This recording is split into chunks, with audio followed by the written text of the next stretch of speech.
Hello friends. स्वागत है आपका हमारे यूट्यूब चैनल आर के हिंदी कहानियों में। आज की कहानी है दो परिवारों का मिलन।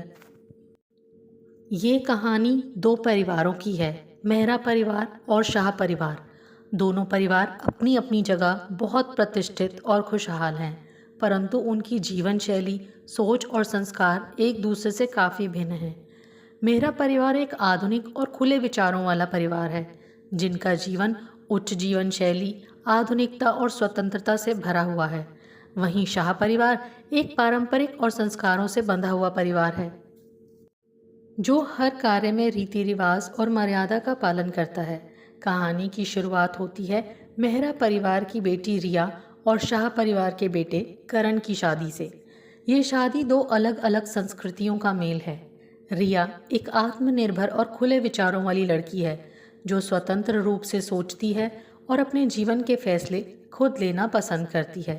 वहीं करण अपने परिवार और उनकी मान्यताओं के प्रति पूर्ण समर्पित, शांत और विचारशील व्यक्ति है। शादी का प्रस्ताव दोनों परिवारों की सहमति से रखा गया था, लेकिन इस फैसले के पीछे कुछ चिंताएं भी थी। रिया के माता पिता को डर था कि उनकी बेटी एक पारंपरिक परिवार में खुद को कैसे समायोजित करेगी। वहीं शाह परिवार को लगता था कि क्या रिया उनकी परंपराओं और संस्कारों को निभा पाएगी या नहीं। लेकिन दोनों परिवारों ने इन सभी चिंताओं को किनारे रखकर शादी के बंधन को स्वीकार कर लिया। शादी की तैयारियां जोर शोर से शुरू हुईं।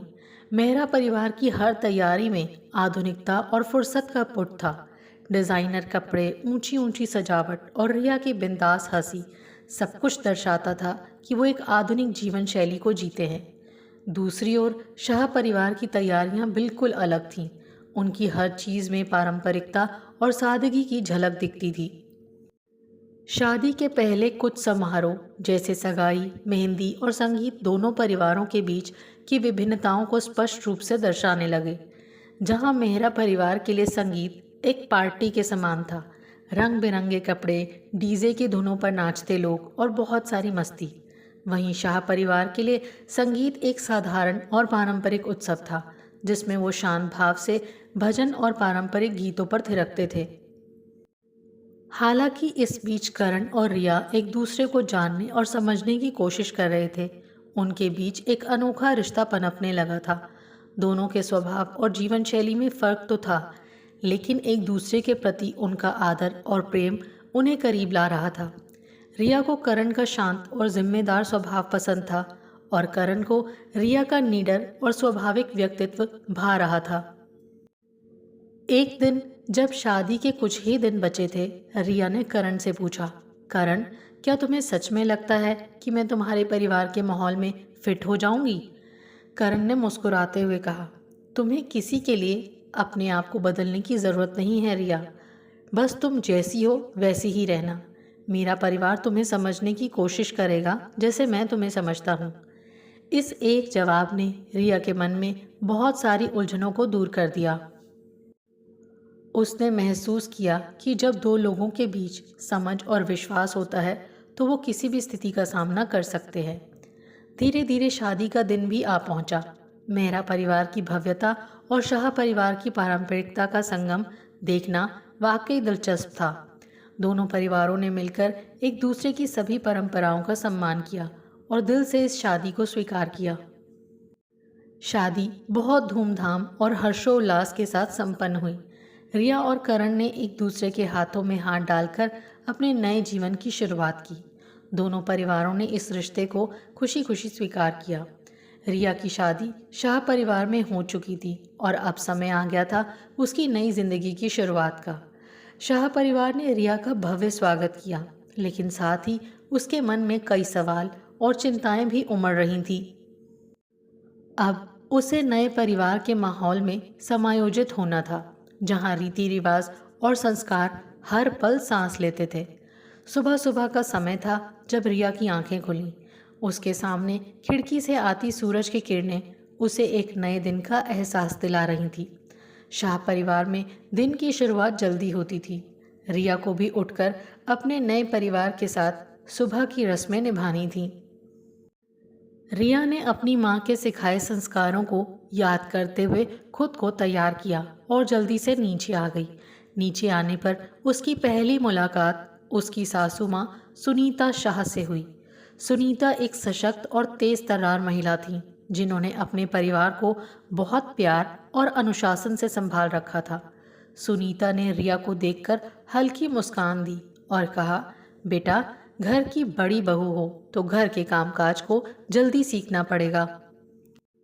हर काम समय से करना होता है ताकि परिवार को कोई परेशानी ना हो। रिया ने सिर झुकाकर हामी भरी, लेकिन उसके चेहरे पर हल्की चिंता साफ दिखाई दे रही थी। उसने खुद को दिलासा देते हुए सोचा, ये नई जिंदगी है, धीरे धीरे सब सीख जाऊंगी। उसने खुद को हर तरह से ढालने की कोशिश शुरू कर दी। रिया की पहली परीक्षा थी सुबह के नाश्ते की तैयारी। वो हमेशा से मॉडर्न किचन में काम करने की आदी थी, लेकिन शाह परिवार का किचन बहुत ही पारंपरिक था। हर मसाले का सही मात्रा में होना, हर रोटी का गोल और परफेक्ट होना, ये सब उसकी आदतों से तो बहुत अलग था। परंतु रिया ने खुद को संभालते हुए ये सभी काम करना शुरू किया। उसकी सासू माँ हर काम में उसकी मदद करती, लेकिन एक सख्त अनुशासन के साथ। इस बीच रिया के देवर रघुवीर, जो परिवार का सबसे हंसमुख और चंचल सदस्य था, उसने रिया को सहज महसूस करवाने की पूरी कोशिश की। वो अक्सर उसके पास आकर चुटकुले सुनाता, उसे हंसाता और घर के माहौल को हल्का बनाने की कोशिश करता। रिया को ये देखकर अच्छा लगा कि परिवार के कुछ सदस्य उसे सहज बनाने की कोशिश कर रहे हैं, लेकिन इन सभी प्रयासों के बीच रिया के सामने सबसे बड़ी चुनौती थी परिवार के पुराने रीति रिवाजों और अपनी आधुनिक सोच के बीच तालमेल बैठाना। एक दिन परिवार में एक धार्मिक पूजा का आयोजन किया गया। इस पूजा में परिवार की सभी औरतों को पारंपरिक साड़ी पहननी थी और रिया को भी इस परंपरा का पालन करना था। रिया को साड़ी पहनने में बहुत दिक्कत हुई। उसने अपनी माँ से साड़ी पहनना तो ज़रूर सीखा था, लेकिन इतने पारंपरिक तरीके से कभी पहनी नहीं थी। उसकी सासू माँ ने उसे साड़ी पहनने में मदद की, लेकिन उन्हें रिया के संघर्ष का अंदाज़ा था।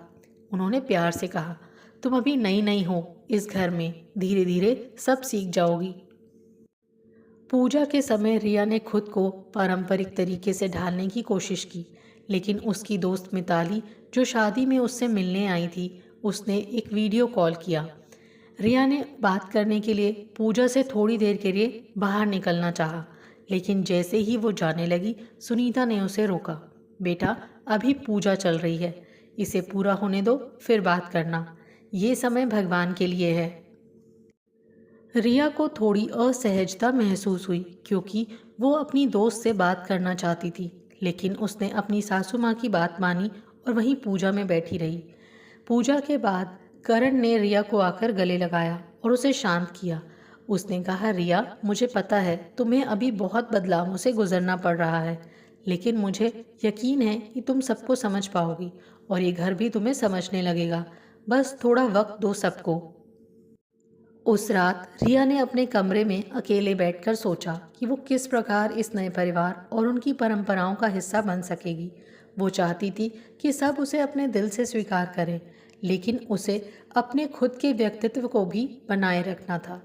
शाह परिवार में रहते हुए रिया को अब कुछ समय बीत चुका था।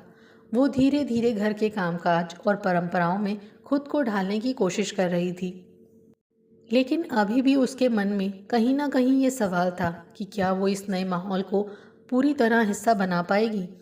उसने महसूस किया कि करण हमेशा उसके साथ खड़े रहते थे। हर बार जब रिया कोई गलती करती या कोई नया काम करने में चूक जाती, करण उसे समझाते और उसका हौसला बढ़ाते। उनके इस प्यार और समर्थन ने रिया को बहुत ताकत दी, लेकिन करण का पूरा समय तो ऑफिस के कामों में बीतता था और रिया को ज़्यादातर समय परिवार के बाकी सदस्यों के साथ बिताना पड़ता था। सुबह का समय था और रिया अपने ससुर हरी शाह के लिए चाय बना रही थी। हरी शाह एक बहुत ही नेक दिल और शांत स्वभाव के व्यक्ति थे। उन्होंने हमेशा रिया को एक बेटी की तरह प्यार किया, लेकिन उनके लिए परिवार की परंपराएं भी महत्वपूर्ण थीं। रिया ने चाय बनाते हुए देखा कि कैसे हरी शाह सुबह सुबह भगवान की पूजा में मग्न रहते थे। वो इस परिवार के सभी सदस्यों के बीच एक मजबूत कड़ी थे जो सभी को जोड़कर रखते थे। जब रिया चाय लेकर उनके पास पहुंची तो उन्होंने प्यार से कहा, बेटा, पहली चाय हमेशा भगवान को चढ़ानी चाहिए। तुम्हारे हाथों में जो अपनापन है वो पूजा में भी शामिल हो जाएगा। रिया ने धीरे से सिर हिलाया और मन में ठान लिया कि वो घर के हर सदस्य की भावनाओं और परंपराओं को समझने की पूरी कोशिश करेगी। उस दिन रिया को बहुत सारी नई चीज़ें सीखनी पड़ी। वो रसोई में अपनी सासू माँ के साथ नए नए व्यंजन बनाना सीखने लगी, पारंपरिक रीति रिवाजों में शामिल होने लगी और परिवार के बाकी सदस्यों के साथ समय बिताने लगी। उसने पाया कि शाह परिवार की परंपराएं, उनके संस्कार और उनकी एकता में एक खास अपनापन था जिसे वो भी समझना चाहती थी। इस बीच उसकी देवरानी सिया, जो करण के छोटे भाई रघुवीर की पत्नी थी, रिया के साथ दोस्ती करने की पूरी कोशिश कर रही थी। सिया बहुत ही समझदार और मृदुभाषी लड़की थी। उसकी सोच भी काफ़ी हद तक रिया जैसी ही थी, आधुनिक और खुले विचारों वाली। सिया और रिया के बीच जल्द ही एक दोस्ताना रिश्ता बन गया। सिया ने एक दिन रिया से कहा, दीदी देखो, इस घर की परंपराएं और नियम शुरू में बहुत कठिन लग सकते हैं, लेकिन इसमें छुपा हुआ प्यार और अपनापन तुम धीरे धीरे महसूस करोगी। मैंने भी अपने समय में बहुत कुछ सीखा है। तुम देखना, सब बहुत अच्छे से हो जाएगा। रिया को सिया के शब्दों में बहुत अपनापन महसूस हुआ। उसे लगा कि शायद वो इस परिवार का हिस्सा बनकर ही किसी के दिल में अपनी जगह बना सकती है। लेकिन शाह परिवार में हर कोई इतना भी आसान नहीं था। परिवार की सबसे बुजुर्ग सदस्य दादी सा एकदम सख्त मिजाज की महिला थी। उनका मानना था कि नई बहू को पुराने रीति रिवाजों के अनुसार ढलना चाहिए। उन्होंने हमेशा रिया की हर गतिविधि पर नज़र रखी। रिया को लगता कि वो चाहे कितनी भी कोशिश कर ले, दादी सा की नज़रों में कभी पूरी तरह खरा नहीं उतर पाएगी। एक दिन रिया ने बहुत ही मेहनत से सबके लिए रात का खाना बनाया। सभी ने खाने की तारीफ की, लेकिन दादी सा ने बस एक छोटा सा कटाक्ष किया, ठीक है, लेकिन रोटी थोड़ी और पतली होनी चाहिए थी। रिया को पहले तो थोड़ा बुरा लगा, लेकिन उसने महसूस किया कि दादी सा की ये छोटी छोटी बातें भी उसके लिए एक सीख थीं। वो जानती थी कि अगर उसे इस परिवार का हिस्सा बनना है तो उसे हर बात को समझदारी और धैर्य से लेना होगा। शाम का समय था जब परिवार के सभी सदस्य मिलकर चाय पी रहे थे। रिया ने अपने हाथों से सबके लिए चाय बनाई थी और हरी शाह से लेकर रघुवीर तक सभी ने उसकी तारीफ की, परंतु दादी सा अब भी चुप बैठी थी। कुछ समय बाद परिवार के बड़े त्योहार गणेश चतुर्थी की तैयारियां शुरू हो गईं। शाह परिवार में ये त्यौहार बहुत धूमधाम से मनाया जाता था। इस अवसर पर पूरे परिवार के सदस्य एक साथ मिलकर पूजा करते थे, नए कपड़े पहनते थे और तरह तरह के पारंपरिक व्यंजन बनाते थे। ये रिया के लिए पहला बड़ा पारिवारिक उत्सव था और वो इसे बेहतरीन बनाने की पूरी कोशिश कर रही थी। शादी के बाद ये पहला मौका था जब रिया को घर की बड़ी बहू के तौर पर हर काम में बढ़ चढ़कर भाग लेना था। उसने सिया के साथ मिलकर सभी तैयारियों की जिम्मेदारी संभाली। नए कपड़ों की खरीदारी, पूजा के सामान की व्यवस्था और भगवान गणेश की मूर्ति की सजावट, हर चीज़ में वो पूरे दिल से जुटी हुई थी। उस दिन घर में सजावट हो रही थी। रिया ने सजावट के लिए कुछ नए विचार दिए, जैसे कि फूलों से सुंदर मंडप तैयार करना और रंगोली के आधुनिक डिज़ाइन का उपयोग करना। हालांकि इन सभी आधुनिक सजावट को देखकर दादी सा का चेहरा गंभीर हो गया। उन्होंने रिया से कहा, बेटा, सजावट पारंपरिक होनी चाहिए। नए नए डिज़ाइन तो ठीक हैं, पर हमारी पुरानी मान्यताओं का सम्मान भी करना चाहिए। रिया को ये बात अच्छी तरह समझ में आ गई। उसने तुरंत अपनी गलती स्वीकार की और सिया के साथ मिलकर सजावट में बदलाव किया। उसने अपनी सासू माँ से भी सलाह ली और परिवार की परंपराओं का पालन करते हुए सारी सजावट पूरी की। त्योहार का दिन आया और पूरा परिवार एकजुट होकर गणेश चतुर्थी मनाने लगा। रिया ने सुबह जल्दी उठकर पूरे घर में दीप जलाए, भगवान गणेश की मूर्ति को सजाया और पूजा का सारा इंतज़ाम किया। उसने पारंपरिक साड़ी भी पहनी और अपनी सासू माँ के साथ पूजा में भाग लिया। पूजा के बाद परिवार के सभी सदस्यों ने एक साथ बैठकर खाने का आनंद लिया। रिया ने कई तरह के व्यंजन बनाए थे, जिनमें पारंपरिक मोदक भी थे। हरी शाह और सुनीता ने उसकी खूब तारीफ की। रिया को लगा कि उसकी मेहनत रंग ला रही है। उसे धीरे धीरे परिवार के प्यार और अपनापन महसूस होने लगा। लेकिन इस बीच कुछ ऐसा हुआ था जिससे रिया की मेहनत पर पानी फिर गया था। पूजा के दौरान रिया से कुछ पूजा की सामग्री गिर गई और दादी सा का चेहरा तुरंत गंभीर हो गया। उन्होंने नाराजगी भरे लहजे में कहा, बड़ी बहू हो और इतनी भी समझदारी नहीं कि पूजा में क्या करना है और क्या नहीं। रिया को बहुत बुरा लगा। उसने पूरी कोशिश की थी कि सब कुछ सही से हो, लेकिन एक छोटी सी गलती ने उसकी सारी मेहनत पर असर डाल दिया। करण ने रिया को सांत्वना दी और कहा, कोई बात नहीं, दादी सा का स्वभाव ही ऐसा है। उन्हें समय लगेगा तुम्हें समझने में, बस तुम धैर्य से काम लो। रिया ने अपनी आंखों से बहते आंसुओं को रोक लिया। उसने अपने मन में ठान लिया कि वो हिम्मत नहीं हारेगी और हर कोशिश करेगी कि परिवार के हर सदस्य का दिल जीत सके। वो जानती थी कि कुछ रिश्ते समय लेते हैं और सब कुछ अचानक नहीं बदलता। उसकी मेहनत और समर्पण ने सबका दिल जीतना शुरू कर दिया था, लेकिन दादी सा का स्वभाव अब भी कठोर बना हुआ था। रिया जानती थी कि अगर उसे इस परिवार का एक सच्चा हिस्सा बनना है तो उसे दादी सा का दिल जीतना ही पड़ेगा। दिन बीत रहे थे और रिया हर दिन घर के सभी कामों में बढ़ चढ़कर हिस्सा ले रही थी। एक दिन जब वो रसोई में सबके लिए खाना बना रही थी, तभी रघुवीर और सिया ने उसके पास आकर उसे एक खास खबर सुनाई। परिवार में एक और बड़ा त्योहार आ रहा था, दिवाली। और इस बार घर की बड़ी बहू होने के नाते दिवाली की सभी तैयारियों की जिम्मेदारी रिया पर थी। रिया को इस बात की खुशी भी थी और थोड़ा डर भी। खुशी इस बात की कि उसे परिवार की परंपराओं और उत्सव को समझने और निभाने का मौका मिलेगा, और डर इस बात का कि कहीं उससे कोई गलती ना हो जाए। लेकिन उसने मन में ठान लिया कि वो इस त्यौहार को परिवार के लिए खास बनाएगी। उसने सबसे पहले घर की सफाई का काम शुरू किया। रिया ने परिवार के सभी सदस्यों के साथ मिलकर पूरा घर सजाना शुरू कर दिया। हर कमरे में दीपक जलाने की योजना बनाई और हर कोने को रंग बिरंगे फूलों और रंगोलियों से सजाया। इस काम में सिया ने उसका खूब साथ दिया। जब रिया ने दिवाली की खरीदारी की योजना बनाई तो उसने अपनी सासू माँ से सलाह ली। सुनीता ने उसे बाजार से पूजा के लिए आवश्यक सामान और घर की सजावट के लिए चीज़ें खरीदने की सलाह दी। रिया ने खरीदारी की और ये सुनिश्चित किया कि वो परिवार की पसंद और परंपराओं का पूरा ख्याल रखे। रिया ने यह भी सोचा कि क्यों ना इस बार दिवाली पर कुछ विशेष पकवान बनाए जाएं। उसने अपनी सासू माँ से पूछकर परिवार के खास व्यंजनों की रेसिपी ली और पूरे दिन मेहनत कर नए नए व्यंजन बनाए। मोतीचूर के लड्डू, बेसन के सेव, शक्करपारे और न जाने कितनी मिठाइयाँ उसने अपने हाथों से बनाई। जब दादी सा ने ये सब देखा तो उनके चेहरे पर एक हल्की मुस्कान आई, जो रिया के लिए किसी पुरस्कार से कम नहीं थी। दिवाली का दिन आ गया और घर में खुशी और उत्साह का माहौल था। पूरे घर में दियों की रोशनी फैली हुई थी। रंग बिरंगे कंदील झिलमिला रहे थे। रिया ने पारंपरिक साड़ी पहनी और सिया के साथ मिलकर घर की सजावट में आखिरी समायोजन किया। शाम के समय पूरे परिवार ने एक साथ मिलकर लक्ष्मी पूजन किया।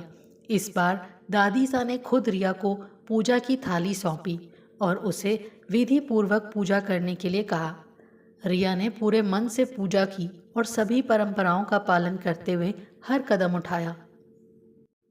पूजा के बाद जब सब लोग एक साथ बैठकर खाने का आनंद ले रहे थे, दादी सा ने रिया को बुलाया और कहा, आज तुमने बहुत अच्छे से सब कुछ संभाला। तुम्हारे काम में अब हमारे घर का प्यार और अपनापन झलकता है। दादी सा के इस कथन से रिया की आंखों में खुशी के आंसू आ गए।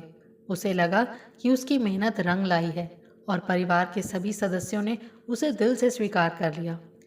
ये दिवाली उसके लिए केवल रोशनी और खुशियों का त्यौहार नहीं थी, बल्कि उसके रिश्तों की नई शुरुआत भी थी। आपको हमारी ये कहानी कैसी लगी? प्लीज़ कमेंट करके ज़रूर बताइए। अगर आप इस चैनल पर नए हैं तो इसे सब्सक्राइब करें और शेयर करें। Thank you.